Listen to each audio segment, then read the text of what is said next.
అఘోరీలు తెలుగు రాష్ట్రాల్లో తలనొప్పిగా మారారు. ఇప్పుడు తెలంగాణ లేడీ అఘోరి, ఆంధ్ర అమ్మాయి ఒకటయ్యారు. ఇదే ఇప్పుడు హాట్ టాపిక్. ఒకడు నేను లేడీ అఘోరిని అంటాడు, బట్టలు లేకుండా తిరిగి నానా బేపచ్చం చేశాడు మరొకడు. తీరా వాడు ఆడా కాదు మగ కాదని తేలిపోయింది. ఈ మధ్య మరోటి తయారైంది. వాడు అఘోరినే కానీ మగ కాదు. ఒకప్పుడు మగే కానీ ఇప్పుడు కాదు. ప్రస్తుతం పెళ్లి చేసుకున్నాడు, పెళ్లి చేసుకుంది, లేడీనే పెళ్లి చేసుకుంది. అసలేంటో ఇదంతా? ఆడో మగో పైన చూసినా తెలియని దరిద్రం తయారైంది. ఇలాంటి దరిద్రాలు మన దేశంలో తయారవడమే ఇప్పుడు వింత. కాకపోతే చండాల పనులు చేస్తూ హిందూ మతం పేరు వాడుతున్నారు. సనాతన ధర్మాన్ని కాపాడుతామని కంపు చేసేస్తున్నారు. ఇప్పుడు మనం చెప్పుకునేది మొన్నటి వరకు న్యూసెన్స్ క్రియేట్ చేసిన నాన్ సెన్స్ అఘోరి శ్రీనివాస్ గురించే.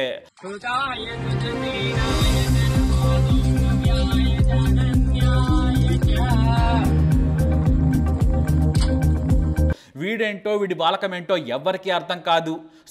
ఒకప్పుడు వాడు, ఇప్పుడు మాత్రం ఆమె. మీకెలా తెలిసిన మాత్రం అడగద్దు. వాడు కాదని ఆమెలా మారిన వాడు చెబితేనే అందరికీ తెలిసింది.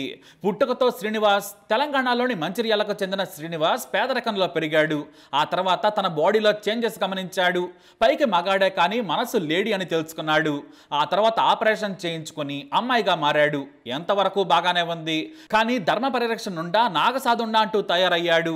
ఈ అఘోర వేషం కట్టిందెందుకో మొహం చూస్తేనే మనకు అర్థమైపోతుంది. కాకపోతే వీళ్ళు ప్రజల మధ్య న్యూసెన్స్ క్రియేట్ చేస్తున్నారు. పోలీసులు కఠిన చర్యలు తీసుకోలేకపోతూ ఉండడమే దీనికి కారణం. అఘోరియా లేదా నాగసాధువా ఇంకోట అనేది వారిష్టం. అలాంటి వారు ఎక్కడో నాగసాధువులుండే యమున గంగా నది తీరంలోనో లేదంటే కాశీలోనో ఉండాలి. కానీ సామాన్య ప్రజల మధ్యకు వచ్చి బట్టలు ఇప్పేసుకుని తిరగడం చండాలం. మన హిందూ సంప్రదాయాల్లో ఇలాంటి దరిద్రాలు లేవు. నిజమైన అఘోరీలు కూడా గోచిలి పెట్టుకుంటారు, విభూది రాసుకొని తమ బ్రతుకు తాము బ్రతుకుతూ ఉంటారు. కానీ వీళ్ళు అఘోరీలమని నాగసాధులమని చండాలం చేస్తున్నారు.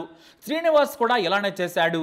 తెలంగాణ ఆంధ్రప్రదేశ్లో సంచరించి నానా న్యూసెన్స్ క్రియేట్ చేశాడు. ఏకంగా దర్గాను కూలుస్తానంటూ కంపు చేసేశాడు. అదే చేసింది. ఇక్కడ కాస్త కన్ఫ్యూజన్ గా ఉంటుంది, దయచేసి అర్థం చేసుకోండి. శ్రీనివాస్ అంటే ఖచ్చితంగా చేశాడు అనే వస్తుంది, కానీ ఇక్కడ చేసింది అని చెప్పాలి. అదేదో మీరే సర్దుకోండి.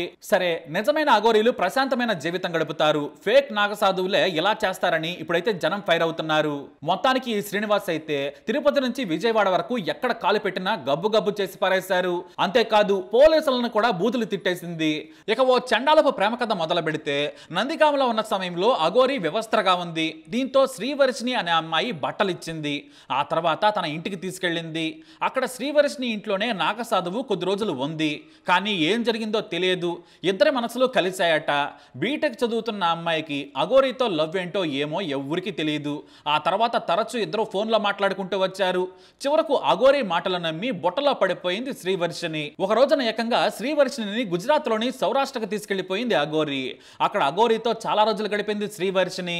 దీంతో తమ కూతురును నాగసాధు మాయమాటలు చెప్పి ఎత్తుకెళ్లిందని శ్రీవర్షిణి తల్లిదండ్రులు తెలంగాణ ఏపీ పోలీసులకు ఫిర్యాదు చేశారు. కానీ అఘోరి కావడంతో పోలీసులు పట్టించుకోలేదు.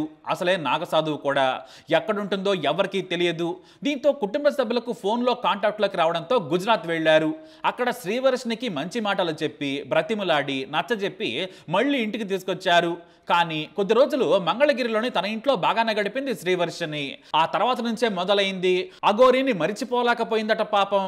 మరి అక్కడ ఇద్దరు ఏం చేశారా ఏమో తెలియదు, నన్ను మాత్రం అడగద్దు. కానీ తనకు అఘోరి మీద ప్రేమ ఎక్కువైపోయింది. దీంతో కుటుంబ సభ్యులకు అనుమానం రాకుండా శ్రీవర్షిని పారిపోయింది. కుటుంబ సభ్యులు ఎంత ప్రయత్నించినా కూడా ఇంటికి వచ్చేందుకు ఆసక్తి చూపించలేదు. అయితే సడన్ గా 2 రోజుల క్రిందట మధ్యప్రదేశ్లోని ఓ గుడిలో పెళ్లి చేసేసుకున్నారు. అఘోరి ఏకంగా శ్రీవర్షిని మెడలో 3 ముళ్ళు వేసేసింది. మరి ఇదేం పెళ్ళో ఎవరికి తెలియదు, ఇది కూడా అడగద్దు. అసలు బంగారం లాంటి అమ్మాయి ఎందుకలా మారిందో తెలియక శ్రీవర్షిని తల్లిదండ్రులు కన్నీటి పర్యంతమయ్యారు. ఇక ఆ వీడియో వైరల్ గా మారింది. ఆ వీడియో చూడగానే జనాలకు కూడా ఏం అర్థం కాలేదు. మొత్తానికి ఆ వీడియోలో దండలు మార్చుకున్నారు, 7 అడుగులు కూడా నడిచారు, తలంబరాలు కూడా బాగా పోసుకున్నారు, భక్తి పాటలు పాడుతూ ఆనందంలో పరవశించిపోయారు. అయితే ఇంకో దరిద్రం కూడా మీరు తప్పకుండా వినాల్సిందే. అదేమిటంటే ఓ ఛానల్ ఏకంగా శ్రీవర్షినికి యాంకర్ ఉద్యోగం ఇచ్చారట. ఇదో వెరైటీ. మామూలుగా మామూలుగా యాంకరింగ్ చేయాలంటే తెలుగు తెలుసుండాలి, జర్నలిజం విలువలు తెలియాలి, ఓ విషయం మీద అవగాహన ఉండాలి, సమకాలీన ఆర్థిక భౌగోళిక విషయాల పట్ల అవగాహన ఉండాలి. కనీసం పేపర్ కూడా చదవని ఆమెకు యాంకర్ పోస్టు, అది కూడా లైవ్ లో. ఇక వారేదో శ్రీవర్షిని కాపాడడానికి అలా చేసి ఉండొచ్చేమో.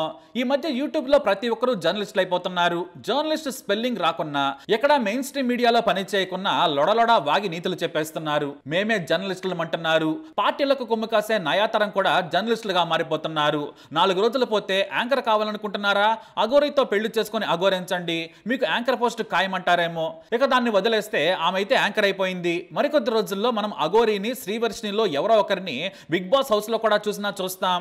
లేదంటే టీవీ ఛానల్స్ లో బెస్ట్ కపుల్స్ ప్రోగ్రామ్ లో డాన్సులు కూడా చూడాల్సిన పరిస్థితి వస్తుందేమో. మరి ఈ అఘోరీ పెళ్లి నిలబడుతుందా, లేదంటే శ్రీవర్షిని 3 రోజులకే నాకు ఈ మొగుడు పెళ్ళాం వద్దని పారిపోయి వస్తుందా అనేది వేచి చూడాలి. ఇలాంటి వింతైన వింతలు చూడాల్సి వస్తుందని బహుశా పోతులూరి వీరబ్రహ్మేంద్ర స్వామి కూడా ఊహించి ఉండడేమో. వీళ్ళ వ్యవహారం అఘోరించినట్లే ఉందని మనం కామ్ గా ఎంటర్టైన్ కావాల్సిందే తప్ప ఇంకేమీ లేదు. మరి మీరేమంటారు? మీ అభిప్రాయాన్ని కమెంట్ ద్వారా తెలియజేయండి. తప్పకుండా ఈ వీడియోపై మీ కమెంట్ ని తెలియజేయండి. ఈ వీడియో అప్డేట్స్ కోసం మా ఛానల్ ఫాలో అవ్వండి. తప్పకుండా సబ్స్క్రైబ్ చేసుకోండి.